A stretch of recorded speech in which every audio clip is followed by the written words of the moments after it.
I'm here with Orlando Menes. Orlando, thank you so much for joining me on Walking Inside Poems. You're welcome. Thank you. I appreciate it. Looking forward to talking about Theodore Roethke and this poem we chose, My Papa's Waltz. Before we do that, if you don't mind, will you give our listeners just a brief potted biography of who you are? I will put links in the show notes so people can find you. But if you don't mind, just a little brief introduction to yourself. Uh, yes, I'm a professor of creative writing at the University of Notre Dame, and I've been teaching there for about 25 years. And I'm the author of um, about seven poetry collections. I edited anthologies. I also had a book of translations of Alfonsina Storni's poetry published. So um, some short stories to essays, but I'm mostly a poet. That's uh, that's my bread and butter, so to speak. And that's really all you need to know right now. Okay. And you're at Notre Dame still? Yes, yes, So, I'm retiring in December. congratulations. Oh, Uh, I, thank you. I assume you're coming to us from Indiana at the moment. Yes, How's your South weather up? Bend, Indiana. How's your Yeah. weather up there? Well, it's cold but not snowy. There's no snow left on the ground. Yeah. It's already springtime here in Texas. It's crazy. It's supposed to get up to 80 today, Oh and my God. we had a little sort of winter, but great. Now, did I read that you were born in Peru? Is that right? Yeah, it's a long story, but I'll make it as quick as I can. Uh, my parents left Cuba before the revolution, my mother and my father, and they left for Peru, and they were there uh, not maybe a year. I'm talking about 58, 59. And then they went back with me as a baby to Cuba, but we didn't stay there because of Castro. So we went back to Peru, and I lived there with my brother, my sister, my parents until 1968, and then we went to live to Miami. Okay. So a lot of political turmoil there. Yeah. And so you've been in the U.S. since 68? Yeah. Yeah. Uh-huh. Yeah. Right. Okay. And let's see. Let me just ask you quickly, do you think is your biggest challenge in terms of teaching poetry at a university? I suspect the biggest challenge is well, when it comes to poetry writing, is to teach students how to think poetically. It's not that hard to get a student to write, let's say, in a form or to use rhyme. That is not so hard. I mean, that comes quite easily to them. But to think in terms of the image, that's more the challenge because they have to balance between being conceptual and being concrete. Yeah, But I've managed to get quite a few students to think poetically who wouldn't have otherwise. that's great. That's great. Well, Hmm. kudos to you for doing the good work. Let's Thank you. jump into this poem that you chose, My Papa's Waltz by Theodore Roethke. And I'll go ahead and read the poem to get us into this. My Papa's Waltz. The whiskey on your breath could make a small boy dizzy, but I hung on like death. Such waltzing was not easy. We romped until the pan slid from the kitchen shelf. My mother's countenance could not unfrown itself. The hand that held my wrist was battered on one knuckle. At every step you missed my right ear, scraped a buckle. You beat time on my head with a palm caked hard by dirt, then waltzed me off to bed, still clinging to your shirt.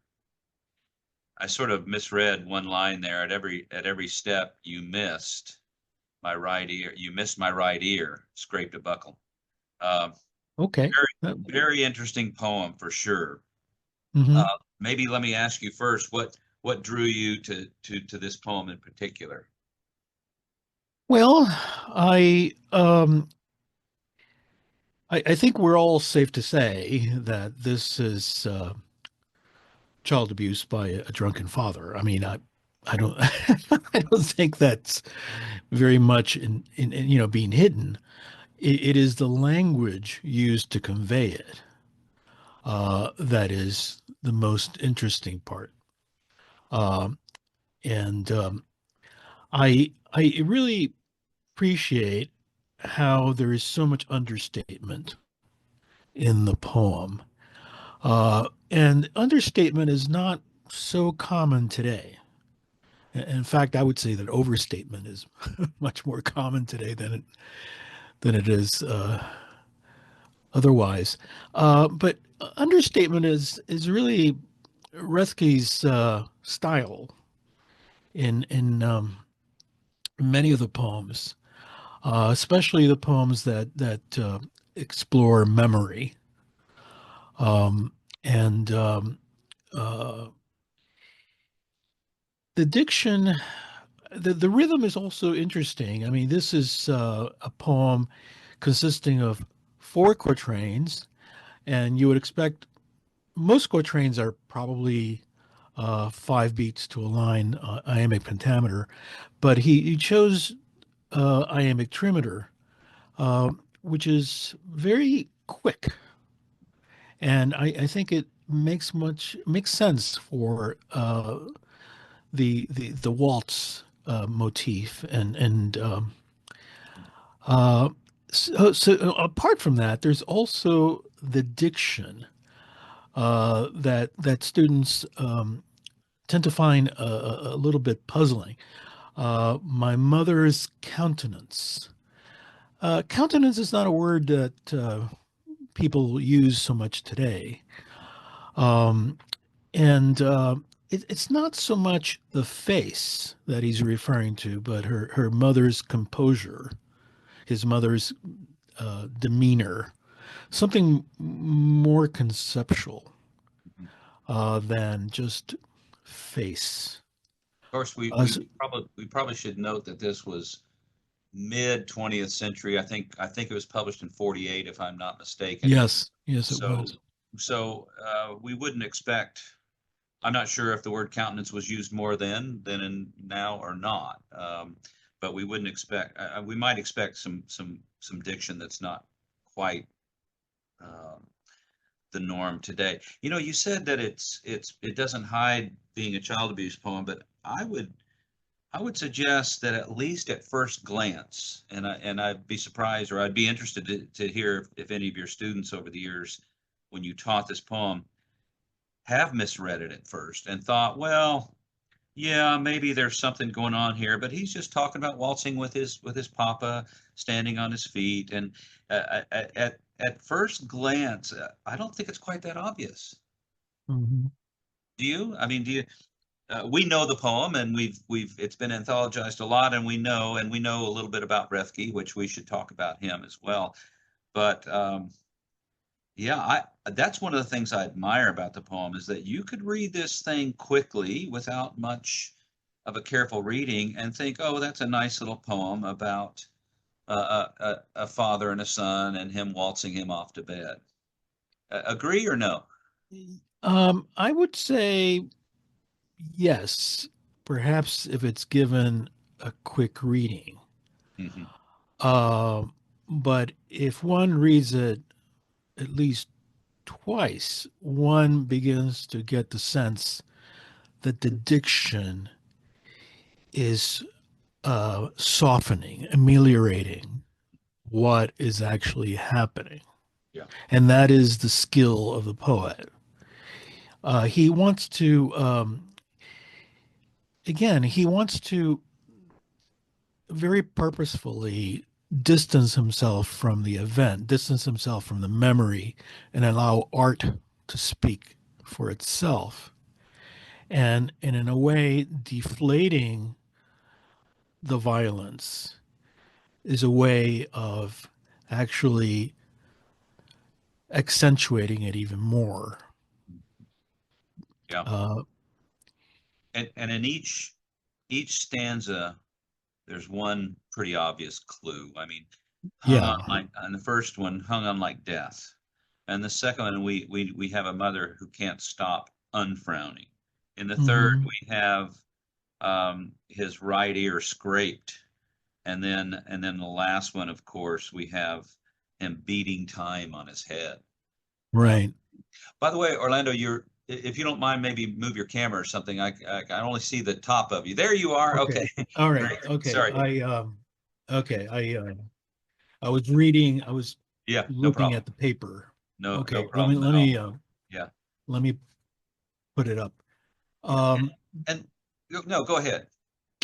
yeah, I mean, words like a word like, let's say, in the second stanza, slid.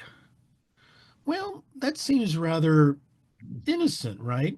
If we have Things music and we're sliding. dancing, perhaps Yeah, the band sliding. plays. Yeah. Yeah, I mean, but pans don't slide from the kitchen shelf unless they're, you know, violently Yeah. shaken off the shelf. Yeah. Yeah. I mean, if you think about it, I mean, how would this happen if it were just a, you know, a dance? But yeah, okay, you've got the word romped. Romped. Yeah. Again, deflating it. Yeah. Almost fun. We're romping. We're having fun. Yeah. Yeah, yeah, it's that sense of irony Yeah. that you have to be receptive to. Yeah. You have to tune your mind, to that frequency, or else you won't get it. Mhm. You know. What do you make of with you beat time on my head with a palm caked hard by dirt? I don't know. I know a little bit about the man. Was his father a laborer of some sort? He owned a greenhouse, Ah, so he worked with his hands. yeah, yeah, Um, yeah, so um, I mean, the use of the word beat, I mean, that's interesting because it fits with the musical motif, sure, but it also suggests violence. yeah. And he's even So beating time, so yeah, it's that rhythm of the waltz. yeah. But So yeah, being, having someone beat your head, yeah, is one thing, right? I mean, yeah, so someone is beating on my head, but you beat time on my head as if keeping to the music, yeah, yeah. right? Again, having the action, as it appears poetically, be removed somewhat from the violence, but not entirely removed. It's like it's close enough for a reader to get it. Well, and it just occurs to me that I think one of the things he's doing here is capturing that confusion of a child who is beaten by his father, who Yeah, uh, both probably loves his father and looks to his father for protection, and also is beaten by his father, and that really comes home in that last word. I mean, that last line, still clinging to your shirt. absolutely.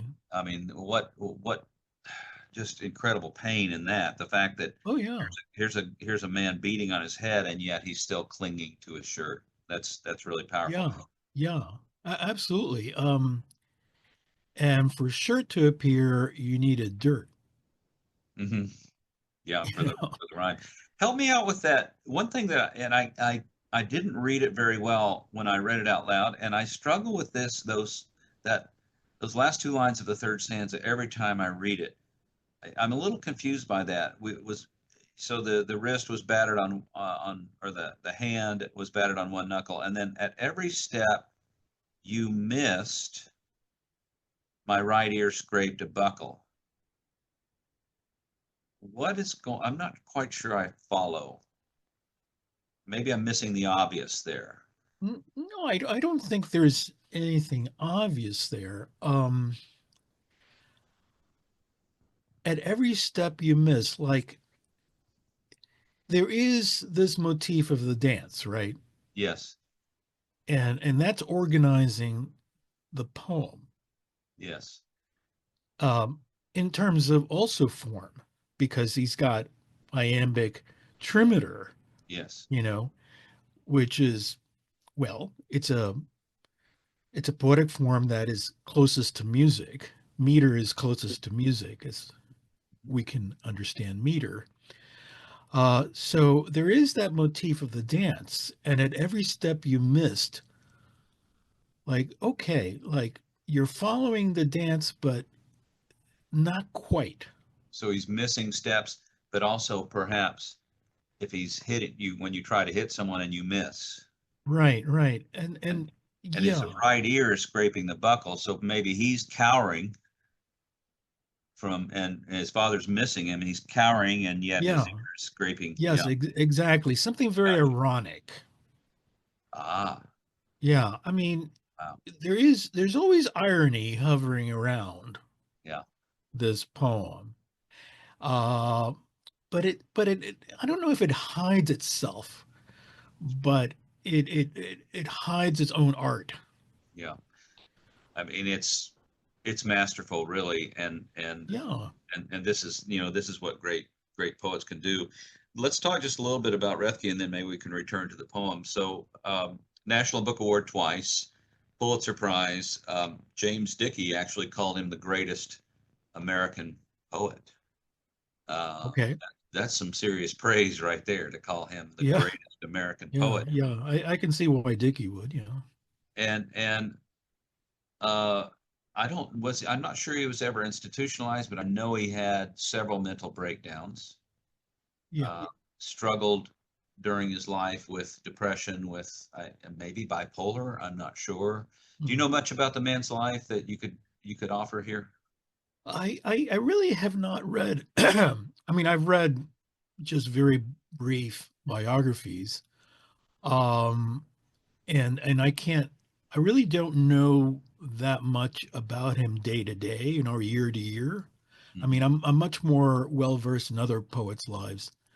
Um, but I don't know. I mean, I've always been drawn to Roethke not because of Roethke, but because of the poems themselves. Yeah, yeah. Um, and I enjoy poems that are so well self-conscious, you know, about being poems, Hmm. and that can be off-putting to readers today, who, I mean, nowadays, many readers, not necessarily my MFA students, but many readers, the general readers, want a voice that's much more earnest, much more direct. Yeah, yeah. Um, but that's not Ruthke. No, That's not, and I don't think it was very common for poets um, in his time period to be that forthright. I mean, but then then well, you've got other poets moving in a more uh, forthright direction, and with the confessional poets, right. you know, Yeah. yeah, but This is almost like even a hidden confession, or not a hidden, yeah, but a yeah. I sort of mean, a veiled confession, if you will. Yeah. yeah, yeah, and I think he's in a sense comparable to Bishop, Mm, who writes about the personal hmm. in more conceptual ways. Yeah. Yeah. You don't get in Bishop. I wouldn't call her a confessional poet in the way that you would others. There's always a distance there with Bishop, isn't there? Uh, Yeah, yeah, yeah, and I mean, you can see that right away in One Art, the Villanelle, right. uh, which kind of bemuses my students. Oh, Uh, really? Yeah. yeah, Yeah. yeah, I actually because had an episode on that poem in this series. If anyone listening is interested, it was a terrific episode where we really got into that poem. Well, for anyone who's interested, I would recommend if you want to get into Roethke, the collected poems is probably a really good place to start. Anything else, Orlando, that you would like to say about Roethke or this poem before I ask you to read the poem one more time for us to take us out? Well, Reski also also wrote about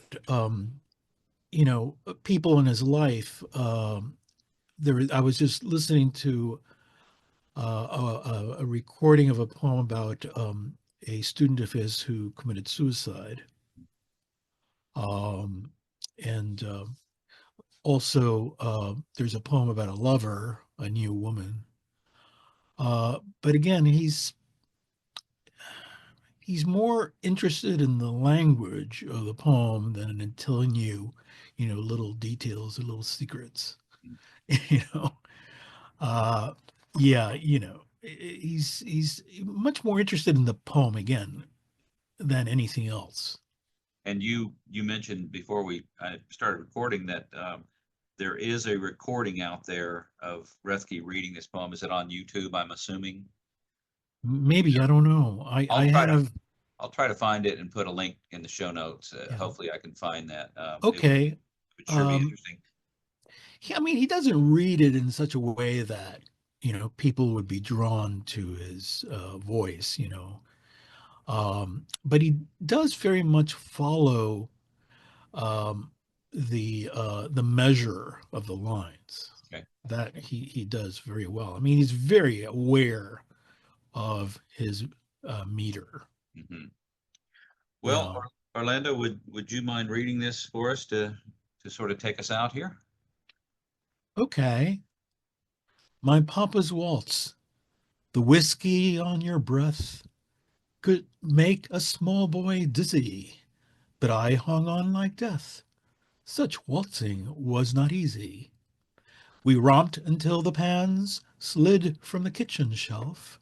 My mother's countenance could not unfrown itself. The hand that held my wrist was battered on one knuckle. At every step you missed, my right ear scraped a buckle. You beat time on my head with a palm caked hard by dirt, then waltzed me off to bed, still clinging to your shirt. Lovely. Thank you so much. Orlando Menes, thank you very much for taking the time to do this. I really appreciate it. I will put links in the show notes so people can find you and your books of poetry. Thank Uh, you. and I wish you all the best. And again, thank you so much. Take care. Thanks. Okay, so long. Bye bye.